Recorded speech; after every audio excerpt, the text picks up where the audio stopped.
Welcome back, everyone. Today, we're diving into the satisfying, sometimes shocking, and occasionally hilarious world of revenge stories found online. We've got everything from elaborate schemes to petty payback. Let's get right into it. Our first story is a masterclass in long-game revenge, served ice cold. This comes from someone whose sister, let's call her Megan, went through a brutal divorce. Her husband, Greg, cheated on her, not just with anyone, but with one of Megan's own friends. To add insult to injury, Greg managed to financially screw Megan over in the divorce, taking the house and most of their savings. Megan was devastated, but eventually picked herself up and moved on. So fast forward a few years. Megan is doing some digital spring cleaning, organizing old files on her laptop when she realizes Greg's login for a shared cloud storage account they used ages ago is still saved in her browser's password manager. Curiosity gets the better of her. She logs in, maybe hopping to find old photos, who knows. Instead, she finds recent file uploads, and among them, a saved text file containing login details for a website called Second Chance Connections, basically, one of those notorious sites for married people looking for affairs. And yep, the account status showed as recently active. Megan clicks over to the site, uses the saved login, and bam, there's Greg's profile, actively looking to cheat on wife number 2, the former mistress. The irony. Apparently, Greg forgot rule number 1. Change all your passwords, especially the embarrassing ones, after a divorce. Megan tells her sibling, our narrator, let's call him Alex. Alex immediately sees an opportunity for some serious payback. He creates a convincing fake profile on Second Chance Connections, a stunning, successful, married woman in Greg's city looking for some excitement. Alex sends a subtle like or wink Greg's way. Greg takes the bait immediately. They start chatting. Greg gets extremely explicit about what he wants to do, complaining bitterly about how his current wife, the former mistress, is never in the mood anymore and has let herself go after the baby. He spills details about his job, his routines, complains about his in-laws, tons of stuff that confirms it's really him.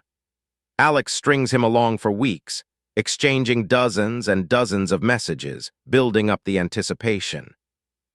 Finally, they agree to meet at a slightly run-down motel just outside the city limits. Alex picks a specific date and time. Of course, Alex isn't going anywhere near that motel. But late that night, Alex logs into the fake profile and sends Greg a message. Last night was incredible. You really know how to treat a woman. Can't wait to do it again, winking face. Then Alex meticulously compiles the entire message history. All the graphic details, the complaints about his wife, everything. He prints it out and mails it anonymously to Greg's wife, addressed to her at her workplace, ensuring she'd likely open it privately. The fallout, apparently the wife completely believed it. Greg, realizing he'd been set up somehow, furiously messages the fake profile. Alex replies, playing dumb. "Oh my God, I think my husband found out. He must have seen the messages and sent them. I'm so sorry, I have to delete this account now."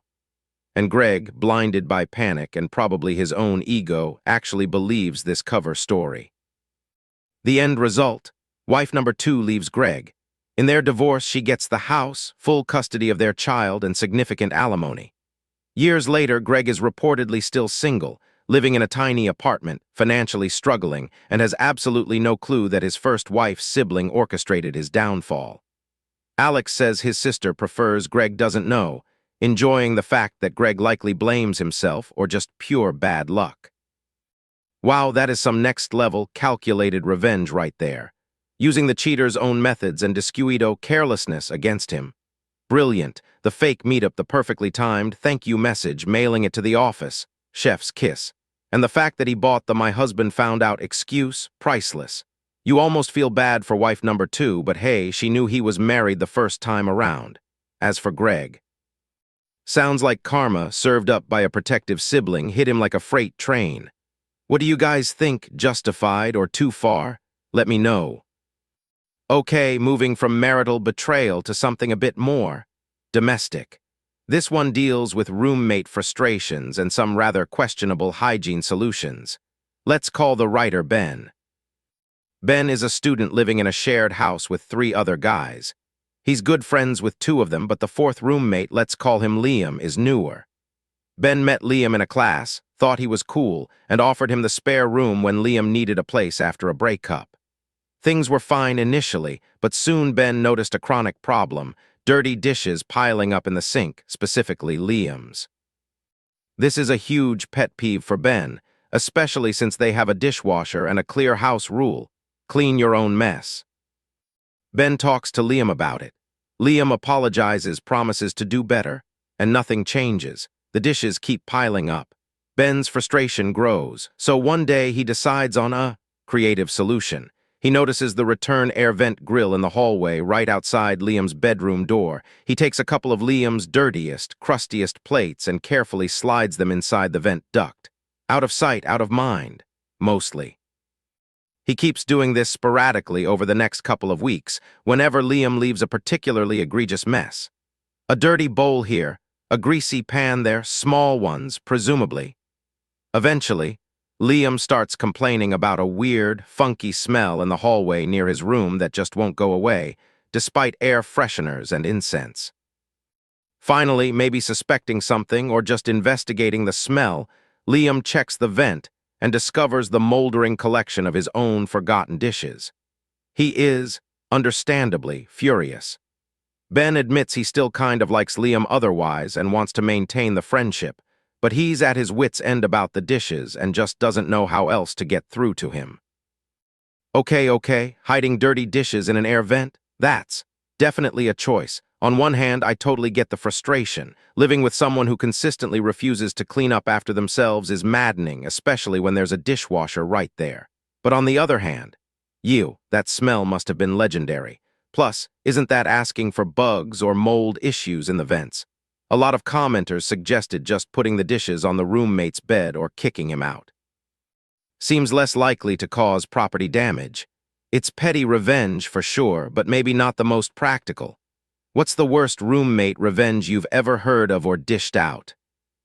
This next one involves family loyalty and exposing a liar.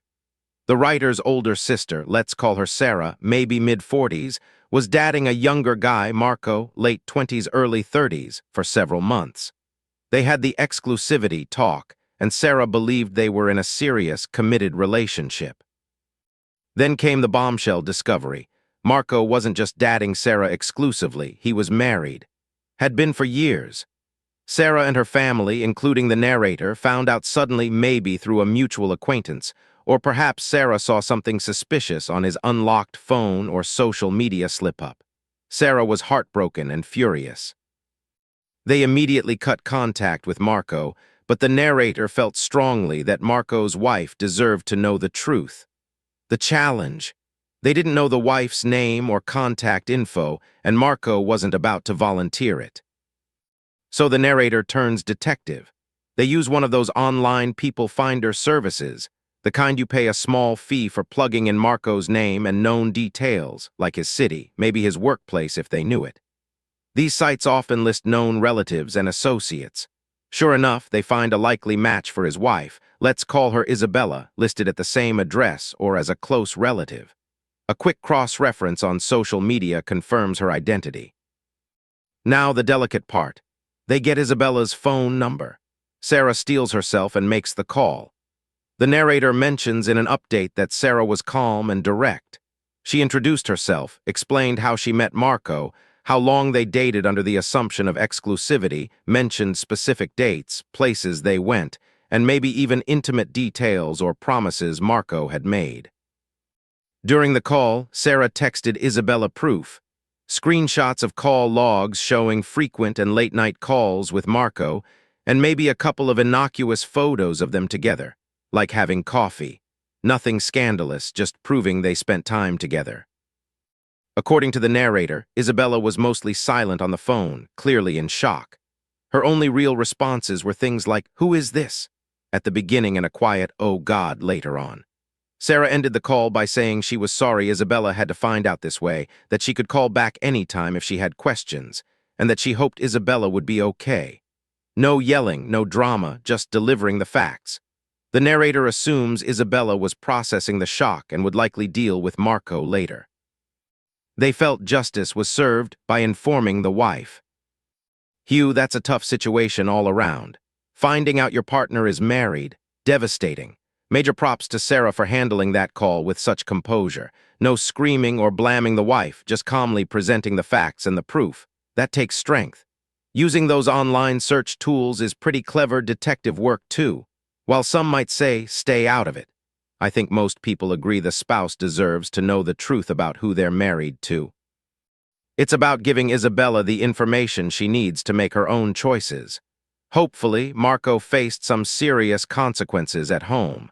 What do you think? Right move to tell the wife. This story isn't classic revenge yet, but it's about standing up to terrible management and using the system for payback. Let's call the narrator Chloe. Chloe worked at a somewhat remote hotel or resort. A major natural disaster hits the area. Let's say a wildfire forces evacuations and cuts off road access temporarily, maybe also knocking out power to the surrounding region, including the community center where Chloe was temporarily staying. The resort itself has backup power, but Chloe is essentially stranded at work. Management is on site but offers zero help, leaving Chloe alone to handle a massive influx of displaced people checking in, selling out the hotel quickly, dealing with frantic phone calls, connecting guests with resources, and running supplies to rooms, all while management hides out. Chloe even uses her own money to pay for a room at the heavily discounted employee rate, because refusing meant agreeing to take overnight calls unpaid.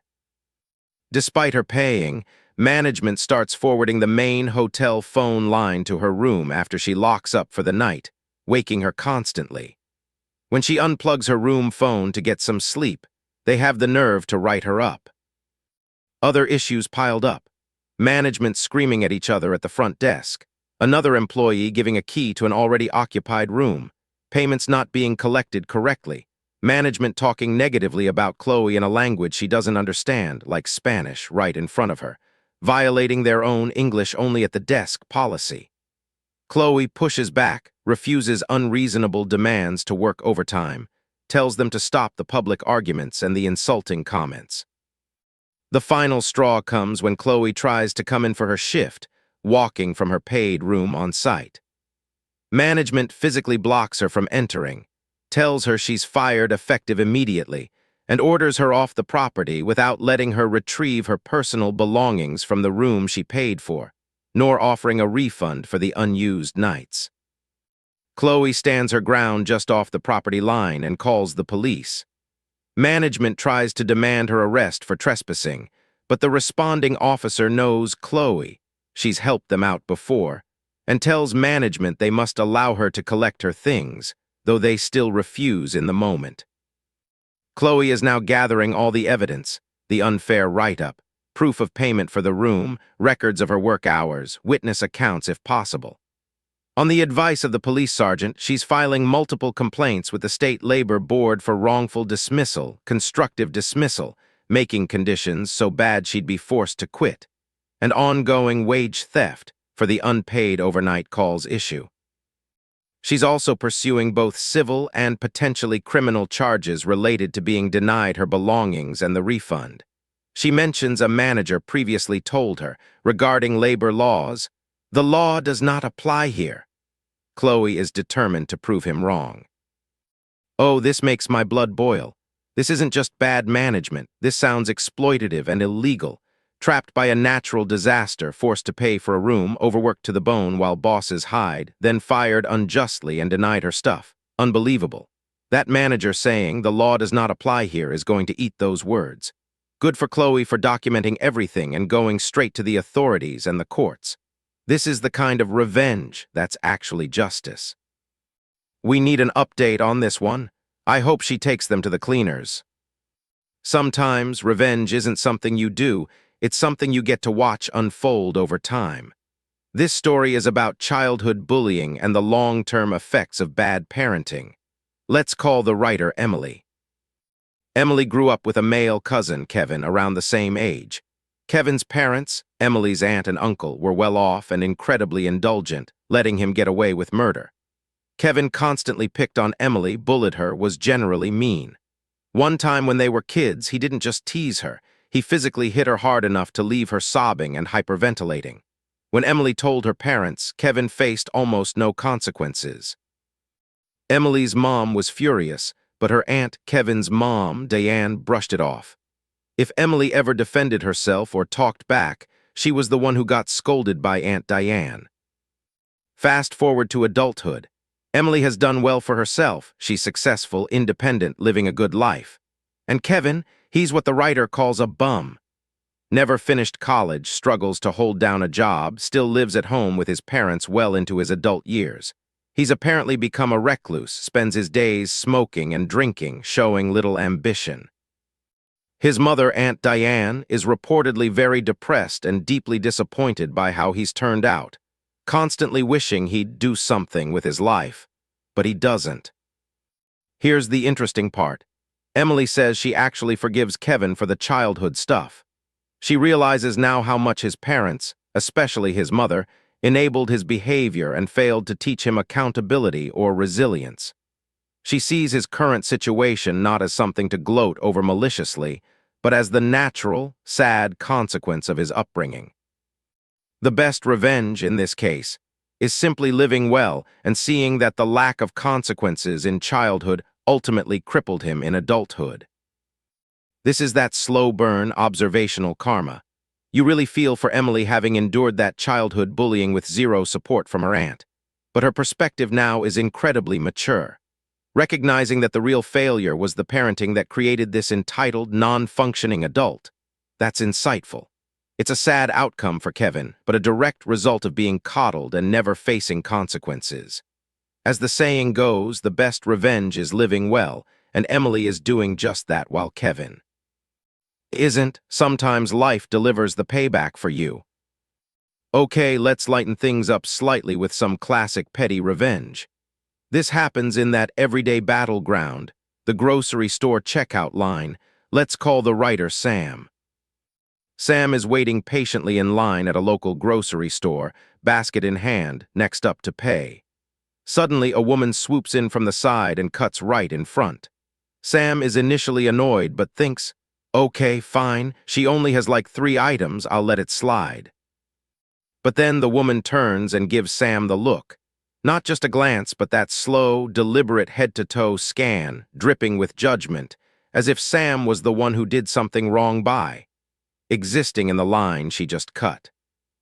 That look flips a switch. Sam describes it as their intrusive thoughts clocking in. Without a word, Sam takes a small step closer and accidentally drops their shopping basket so it lands squarely on the line cutter's foot. Sam notes the basket wasn't even that heavy, but the satisfying little thump and the woman's flinch gasp were apparently worth it. Sam immediately looks at the woman, offers a sweet, slightly insincere smile, and says, "Oh, sorry about that." Then picks up the basket and calmly places their items on the checkout counter, reclaiming their rightful spot. Oh, we've all been there, right? That moment of pure frustration with someone rude in public, the judgmental look after she cut the line. That's bold. Dropping the basket, definitely petty, maybe a little passive-aggressive, but honestly, I can't say I blame Sam entirely. Sometimes those intrusive thoughts win, and the payback, however small, feels incredibly satisfying. It's the "oh, sorry" that really seals the deal. Genius-level pettiness. Have you ever done something similar? Fess up in the comments. Our final story is another tale from the checkout lines. But this time the revenge is delivered with pure, unadulterated passive aggression and social shamming, weaponizing politeness. The narrator, let's call her Evelyn, describes herself as an older woman. Evelyn is waiting in a long line, maybe at the post office or a busy retail store. A man abruptly cuts the line right in front of her. Evelyn, playing up her age and perhaps a slight hearing issue, turns to him and says, quite loudly so others can hear, "Oh my, I can see you must be in a terrible hurry. I'm not too busy today, dear, you just go right ahead of me." She then makes a grand gesture, waving him forward, maybe even turning to the people behind her as if seeking their approval for her generosity. The man, caught off guard and now the center of attention, turns bright red and stammers. "Oh, no, no, by all means, you go ahead." Evelyn doesn't let him off the hook. She engages him in a back and forth of excruciatingly polite, "After you." "No, I insist," maybe throwing in a short, unrelated anecdote or two, all while the line continues to move past them as the cashier helps other customers. She keeps the man occupied, stuck in this awkward dance of fake politeness, effectively making him wait longer than if he'd just gone to the back. Finally, when she judges they've reached a point slightly behind where his original spot would have been if he hadn't cut, she steps back, adopts her firmest mom voice, and says decisively, "Go ahead now." The cashier, who's been watching the whole performance, apparently gives Evelyn a knowing grin. Evelyn hopes the man remembers the embarrassment next time he feels tempted to cut in line. This is art, using politeness as a weapon of public shamming. Evelyn is my hero. That loud, overly considerate offer drawing everyone's attention, then trapping him in that politeness standoff while the line moves on. Absolutely brilliant. It's the perfect way to handle a line cutter without causing a scene but ensuring maximum awkwardness and embarrassment for them. The mom voice at the end, pure gold. Never underestimate the power of a savvy senior citizen. That guy probably wanted the floor to swallow him whole. And that's our roundup of revenge stories for today. From intricate plots to petty payback, people get creative when they feel wronged. What did you think of these? Any favorites? Let me know down below. Don't forget to like, subscribe, and hit that notification bell if you enjoyed this. See you next time.